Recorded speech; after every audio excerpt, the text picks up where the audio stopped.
नमस्कार, मैं डॉक्टर सोनाली नाइक। आज हम गजानन महाराज की पोथी का छठा अध्याय पढ़ेंगे। उसके पहले एक मेडिटेशन करते हैं। शांत बैठिए, आंखें बंद कर लीजिए, गहरी और लंबी सांसें लीजिए। आपका पूरा ध्यान दोनों भुवों के बीच केंद्रित करिए। देखिए कि आप एक बहुत शांत और प्रसन्न जगह पर बैठे हैं। समंदर का किनारा है। आप खूब शांत हैं, प्रसन्न हैं। प्रभु श्री राम का ध्यान कर रहे हैं। साक्षात प्रभु श्री राम आपके समक्ष उभे खड़े हैं। आप प्रभु को देखकर आनंदित होते हो, पुलकित होते हो, नतमस्तक होते हो। प्रभु ने आपको आशीर्वाद दिया है। आप शारीरिक रूप से संपूर्ण स्वस्थ हैं, मानसिक रूप से संपूर्ण सुदृढ़ हैं, ऐहिक रूप से संपूर्ण सफल हैं, सामाजिक रूप से संपूर्ण कार्यरत हैं। प्रभु का यह आशीर्वाद पाकर आप आनंदित होते हो, पुलकित होते हो। प्रभु की शक्ति का कवच आपके इर्द गिर्द सदैव बना रहता है। इस कवच के भीतर आप सदैव सुखी, सदैव समाधानी, सदैव स्वस्थ और सदैव सुरक्षित हो। इसी के कारण आपका जीवन विलक्षण माधुर्य, अलौकिक उल्लास, अभूतपूर्व आनंद से भरपूर है। धन्यवाद दीजिए, अनुभव लीजिए। धीरे धीरे आंखें खोलिए। जय गजानन। श्री गणेशाय नमः। हे परम मंगल श्री हरि, हे हर, आपकी कृपा होने पर संतों का अनुभव है ऐसा, अशुभ सारी जाते दूर। इस संत वाक्य पर विश्वास रखकर मैं, हे श्रीनिवास, आपके द्वार पर आया हूँ मंगल की लेकर आस। अगर विनमुख लौटाओगे, स्वयं ही दोषी कहलाओगे। संत वाक्य को कलंक लगा हुआ फिर पाओगे। अतः हे दया निधान, मेरा आप करना अभिमान। मुझ पर नाराज होना नहीं, मैं तो हूँ बालक नादान। बालक में कुछ हो कमी, कारणीभूत होती जननी। यह मन में सोच कर ही कृति आपको है करनी। वेंकटलाल के घर पर रहते थे जब गुरुवर, तब घटित हुआ प्रकार अपूर्व एक वहां पर। शेगांव के दक्षिण में बंकट के खलिहान में महाराज भुट्टे खाने की इच्छा लिए गए मन में। बहुत लोग भी साथ में आए थे भुट्टे खाने। कुएं के पास तैयारी की, भुट्टे लगे सभी सेकने। कुआं था वह खूब गहरा, पानी बहुत अधिक भरा। इमली के छायादार घने वृक्षों का पास था डेरा। उस जगह सारे बैठ गए, 10-12 अलाव जलाए। उनकी गर्मी और धुआं गगन तक पहुंच गए। परिणाम ऐसा हुआ उसका, लटका हुआ एक था छत्ता। इमली के पेड़ पर झुंड क्रुद्ध हुआ मक्खियों का। मक्खियां जो ही उठ गई, शुरू भागादौड़ हो गई। भुट्टों की राशियां अपने स्थान पर ही रह गई। मक्खियां सब इधर उधर खलिहान में गई बिखर। लोग कई भागने लगे कंबल का बुर्का ओढ़कर। प्राणों से बढ़कर वस्तु कहीं संसार भर में होती नहीं। ऐसे वक्त स्वामी की मूर्ति आसन पर ही बैठी रही। महाराज कहीं नहीं भागे, आसन पर ही रहे विराजे। मक्खियों के विषय में तथ्य उन्होंने ऐसे सोचे। मक्खी भी तो मैं ही बना, यह छत्ता भी मैं बना। भुट्टे खाने में ही आया, भुट्टे भी तो मैं ही बना। आनंद में मग्न होकर डोल रहे थे आसन पर। अगणित आ गई मक्खियां बैठी उनके शरीर पर। देख सबको ऐसा लगा कंबल ओढ़ा मक्खियों का वर्णन कैसे करूं अब मैं ब्रह्मनिष्ठ की योग्यता का। मक्खियां काट रही थी, उनको चिंता नहीं थी। असंख्य कांटों ने सारी काया घेर रखी थी। एक प्रहर बीता वक्त, चिंताग्रस्त हो गए भक्त। बंकटलाल का हृदय भी दुख से हो गया ग्रस्त। क्या दुर्बुद्धि हुई मुझको, लाया यहाँ महाराज को इन लोगों के साथ में मक्के के भुट्टे खाने को। हाय रे मेरा दुर्भाग्य, मैं भी हूँ कैसा शिष्य, महाराज की तकलीफ का अपराधी हूँ मैं अवश्य। साहस किया बंकट ने, तैयारी की आगे आने। यह जानकर लीला ऐसी दिखाई तब महाराज ने, हे प्राणियों जाओ उठो, छत्ते पर तुम जाकर बैठो, मेरे बंकटलाल को तुम छोड़ दो, जरा न काटो। जमा हुए हैं लोग अनेक, निस्सिम भक्त बंकट एक, त्वरित दौड़ा आ रहा है मुझको इस तकलीफ में देख। सुनकर झुंड उड़ गया, छत्ते पर जा बैठ गया, विस्मित नजर से बंकट देखता ही रह गया। और महाराज उसे देखकर ऐसे वचन बोले हंसकर, मक्खियों का सहभोजन खूब करवाया यहाँ लाकर, कीट कितने वे जहरीले मेरे ऊपर बैठ रहे, तब सारे लड्डू भक्त मुझसे दूर भाग गए। जरा विचार करो इस पर, सर पर संकट आने पर मदद करने कोई न आता, आते हैं बस एक ईश्वर। जलेबी पेड़े बर्फी खाते, मक्खियां देख दौड़ लगाते, ऐसी जिनकी वृत्ति है वे भक्त पूरे स्वार्थी होते।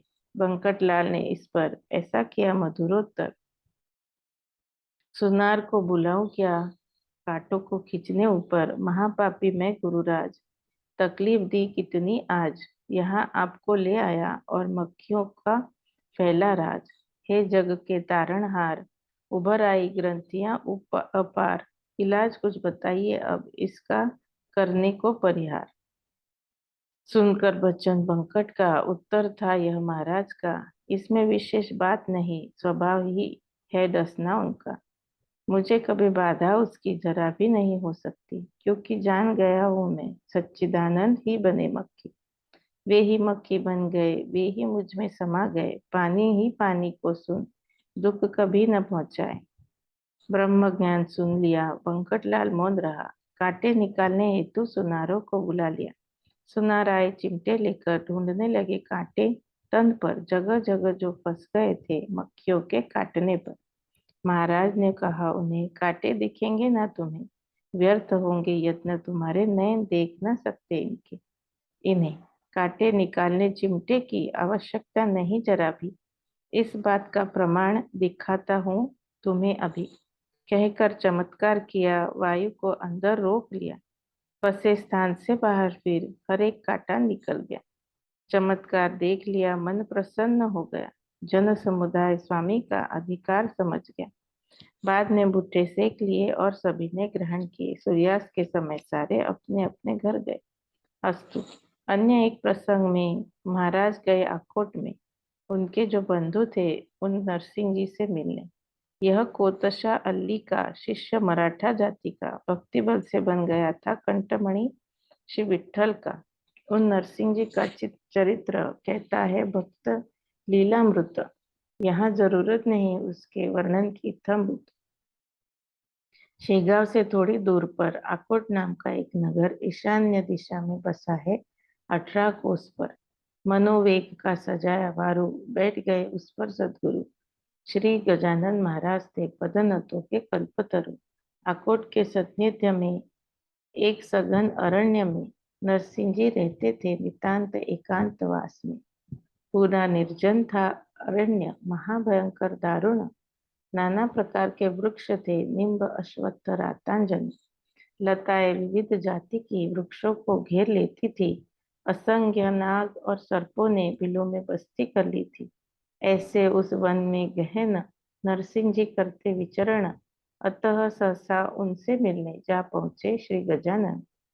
समान तत्वों में मेल होता, पानी पानी से जा मिलता, विजातीय द्रव्यों में भी मैं कभी आती नहीं समरसता। महाराज को देखा तो नरसिंह जी के मन को अपरिमित आनंद हुआ, कथन नहीं कर सकता उसको।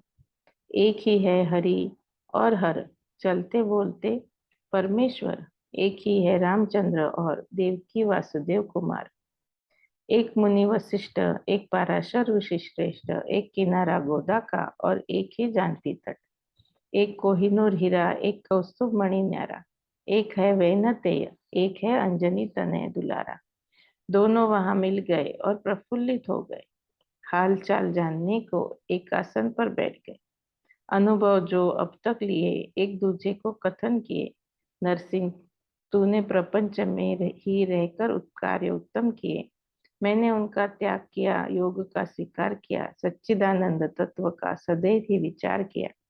योग क्रिया यह ऐसी है, इसमें जो घटना होती है सामान्य जन को इसकी थाह कभी न लगती है। इन सब बातों को छिपाने पागल बना मैं जग में। झंझट से बचने पागलपन स्वयं ओढ़ लिया मैंने। जानने हो तत्व अगर ये तीन मार्ग है कथन किए। शास्त्रकारों ने शास्त्र में कर्म, भक्ति और योग, इन तीनों मार्ग का फल एक ही पूर्ति का, केवल बाह्य स्वरूप ही भिन्न भिन्न होता उनका। योगी अगर योग का घमंड करने लगेगा तो उसे इस तत्व का सही ज्ञान नहीं मिलेगा। उपरांत योग क्रिया के अलिप्त रहना होता उससे। कमल पत्र के समान तब ज्ञात है होते तत्व से। इसी प्रकार गृहस्थी की, हे नरसिंह, रहती स्थिति मन में कभी रह न पाए पुत्र पुत्रियों की आसक्ति। पत्थर तो जल में रहता, जल न अंदर आने देता। ऐसा ही वैसा ही इस प्रपंच में व्यवहार रखना है पड़ता। तो इसी तरह रहना, अपेक्षाएं नहीं रखना, सच्चिदानंद को कभी भी मन से दूर नहीं करना। फिर असंभव कुछ नहीं। तू है, तू, मैं और शेषशाही एक रूप ही हो गए हैं। जन जनार्दन भिन्न नहीं। नरसिंह बोले, बंधुराज, मुझसे मिलने आए आप, उपमा नहीं मैं दे सकता, इतनी दया की है आज। प्रपंच है अशाश्वत, उसकी नहीं कोई कीमत। दोपहर की छाव को मानता नहीं कोई सत्य। अपने आपने कहा है जैसे धरती पर रहूंगा वैसे, बस कभी कभी मिलने आप आते रहना ऐसे। देह प्रारब्ध किसी का है जिस भी जाति का, वही होता है निसंशय, नियम है इस लोक का। ईश्वर ने आपको और मुझे भेजा यहाँ जिस हेतु से, हम दोनों को वही करना है निरंतर रूप से। बस इतनी है प्रार्थना, व्यवहार में मिलते रहना। मुझे मान लीजिए स्वामी, एक छोटा बंधु अपना। भरत रहे नंदीग्राम में श्री राम का इंतजार में, वैसे ही आपका इंतजार करता मैं अकोट में। यहाँ आने में कोई नहीं आपको कठिनाई। समस्त योग की क्रियाएं आपको है ज्ञात हुई। जल को स्पर्श नहीं करता योगी, ऊपर से ही दौड़ता। समस्त त्रिभुवन में घूमकर क्षण में वापस है लौटता। ऐसी बातें उन दोनों में हुई वहां पर रात भर में। उफान ही आया मन में, मानो दोनों के प्रेम संगम में। सच्चे जहाँ संत है होते, वहीं ऐसे प्रकार घटते। एक दूजे को देख दाम्भिक आपस में ही लड़ पड़ते। दाम्भिक को न गुरु कहना, उसे बस है पेट भरना। बाढ़ में फूटी नौका से संभव नहीं किनारे लगना। बोलबाला दाम्भिकों का जोर शोर से ही चलता, फिर भी चुन चुन कर उन्हें त्याग देना ही पड़ता। साधुता न होती मठ में, साधुता न है ज्ञान में।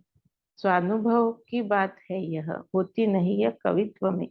दाम्भिक मुलम्मे का सोना, उसको क्या खरीदना। वैश्या को लाकर घर में पत्नी का क्या पद देना। साक्षात्कारी जोड़ी संतों की विरोधी थी दाम्भिकता की। उन पर सदा कृपा रहती सदाचार और नैतिकता की। साधु नरसिंह जी से मिलने श्री गजानन आए कानन में। यह समाचार फैला दिया चरवाहों ने आकोट में। सारे आनंदित हो गए, दर्शन की मन में इच्छा लिए। दोनों संतों से मिलने हेतु नारियल ले पहुंच गए। एक दूजे को ऐसे बोले, हम शीघ्र वहां चले। कानन में जहाँ गंगा और गोदा के प्रवाह मिले, उस प्रयाग स्थल पर स्नान करेंगे हम जाकर। भूल न करना पावन पर्व, हाथों से अपने छोड़कर। लेकिन ऐसा हुआ इधर, नरसिंह जी की आज्ञा लेकर महाराज ही निकल गए। दुखी हो गए सब नारी नर। एक बार श्री गजानन कर रहे थे विचरण। दरियापुर के पास किया शिष्यों समेत आगमन। दरियापुर के पड़ोस का गांव था शिवर नाम का। व्रजभूषण रहते थे वहां। तट था चंद्रभागा का। यह चंद्रभागा नदी समझना नहीं पंडरी की। यह छोटी सी है गंगा, पयोशनी को है जा मिलती। इसी शिवर गांव का ब्रजभूषण पंडित था। 4 भाषाओं में जो पूर्णतया पारंगत था। वराड़ में फैल चुकी थी इसकी विद्वत्ता की कीर्ति। सविता सूर्य नारायण पर अत्यधिक थी इसकी भक्ति। प्रतिदिन चंद्रभागा पर स्नान करता था जाकर, अर्घ्य अर्पण करता था उदित जब होकर होता दिन कर। समय उषक काल के उपरांत प्रातः विधि के व्रजभूषण स्नान करता समय सूर्योदय के।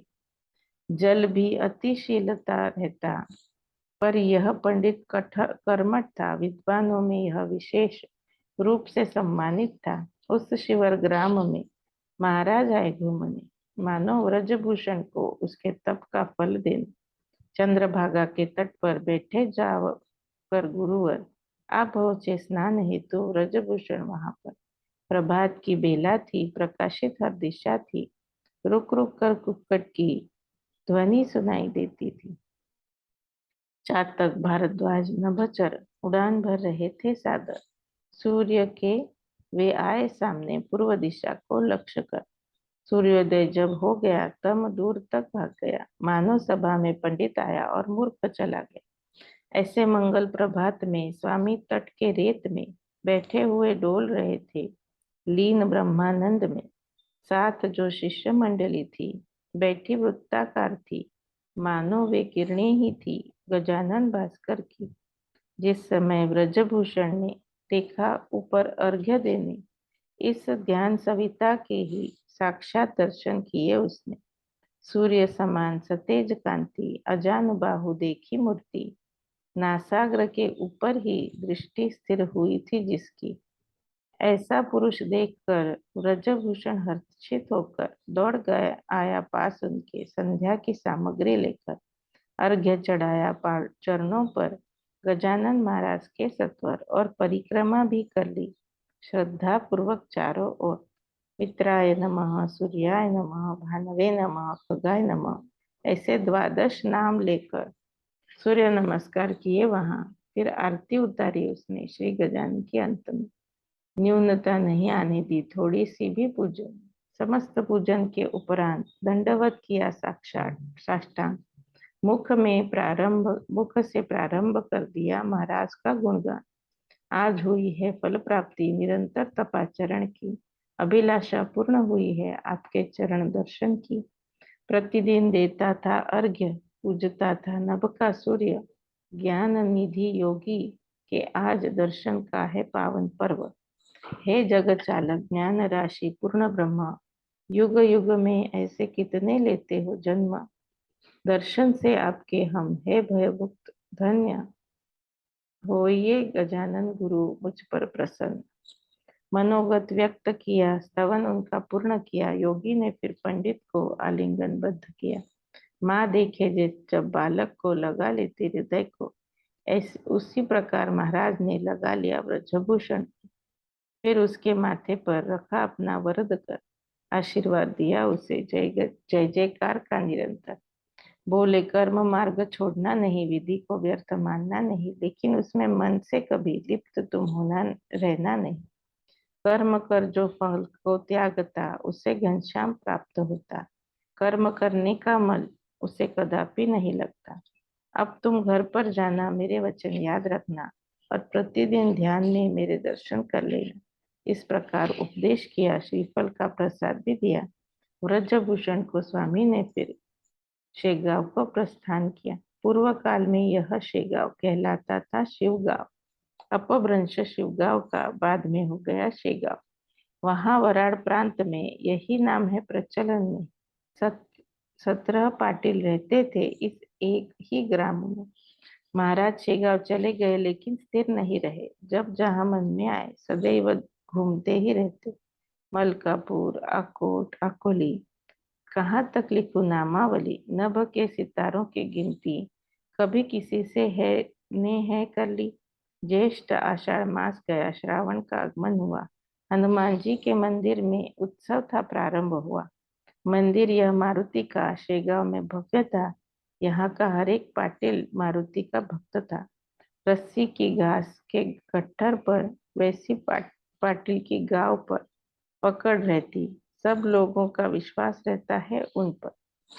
उत्सव चलता महीना भर, अभिषेक, पोथी, कीर्तन, गजर, सारे लोग तृप्त होते, अन्नदान का रहता जोर। इस उत्सव का नेता खंडूजी पाटिल था। गांव का कारोबार देखता मन से बहुत उदार था। करना यह पाटिल का कर्म, मतलब ओढ़ना व्याघ्र चर्म। यह ओढ़ता, उससे डरना लोगों का होता स्वभाव धर्म। अमीर जो न कर सकता, गांव पूरा कर दिखाता। मराठी इस कहावत में भरी है हुई है सार्थकता। मारुति मंदिर के पास पहुंचे गजानन महाराज। उत्सव श्री का देखने आया था जब श्रावण मास। बंकटलाल को कहा उन्होंने, रहूंगा इस मंदिर में, दिन रात यही निवास करूंगा, बुरा न मानना कुछ इसमें। गोसावी और फकीर ने प्रापंचिकों का घर में रहना ठीक नहीं होता, कभी कायम स्वरूप में। परमहंस सन्यासी में रहना चाहता, मंदिर में, तेरे बुलाने पर अवश्य आ जाऊंगा तेरे घर में। मेरे मन की गुह्य बात बंकट तुझे बताई आज। स्वामी शंकराचार्य भी घूमते ही रहे दिन रात। गोसावी, मच्छिंद्र, जालंधर ये भी रहे निरंतर वन में, वृक्षों के तले छोड़ प्रापंचिक का घर।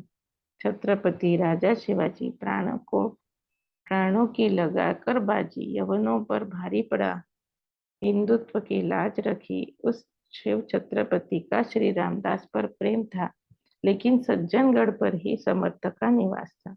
इस बात पर विचार करना, जरा सी भी जिद न करना, इसमें कल्याण है तुम्हारा, मेरे वचन का मान रखना।